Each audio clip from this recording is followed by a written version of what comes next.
സഞ്ചാരികളുടെ പ്രിയപ്പെട്ട ഇടമാവുകയാണ് ഒമാനിലെ വക്കാൻ ഗ്രാമം. 2025 തുടക്കത്തിൽ വക്കാനിലെത്തിയത് 19,000-ലധികം സന്ദർശകരാണ്. കാലാവസ്ഥ അനുകൂലമായതും സീസണൽ വിളവെടുപ്പുമാണ് വക്കാനിലേക്കുള്ള സഞ്ചാരികളുടെ ഒഴുക്ക് കൂട്ടുന്നത്. ആപ്രിക്കോട്ട്, മാതളനാരങ്ങ, മുന്തിരി, പീച്ച്, വാൽനട്ട് തുടങ്ങിയ വേനൽക്കാല വിളകൾക്ക് വക്കാൻ പ്രശസ്തമാണ്. സീസണൽ വിളവെടുപ്പിൻ്റെ സമയം കൂടിയായതുകൊണ്ടാണ് ഈ സമയത്ത് വക്കാനിലേക്ക് സന്ദർശകരുടെ ഒഴുക്ക് വർദ്ധിക്കാൻ കാരണം. 2025 ജനുവരി മുതൽ ഏപ്രിൽ വരെയുള്ള മാസങ്ങളിൽ രാജ്യത്തിനകത്തും പുറത്തുനിന്നുമായി 19,270 സന്ദർശകരാണ് വക്കാൻ്റെ പ്രകൃതി ഭംഗി ആസ്വദിക്കാനായി എത്തിയത്. ഈ ഫെബ്രുവരിയിൽ 7,888 സന്ദർശകർ വക്കാനിലെത്തിയിരുന്നു. കഴിഞ്ഞ വർഷം ഫെബ്രുവരിയിൽ എത്തിയത് 6,499 2023 ഫെബ്രുവരിയിൽ എത്തിയത് 4,974 സന്ദർശകരാണ്. അതായത് ശ്രദ്ധേയമായ വർധനവ്.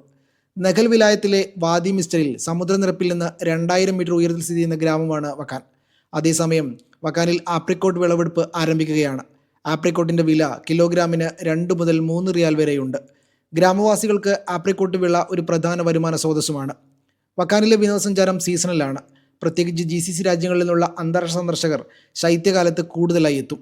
പ്രാദേശിക ടൂറിസ്റ്റുകൾ പഴങ്ങളുടെ വിളവെടുപ്പിനും ഗ്രാമത്തിലെ സുഖകരമായ കാലാവസ്ഥയ്ക്കും അനുസൃതമായാണ് എത്തുക. Media 1 Muscat.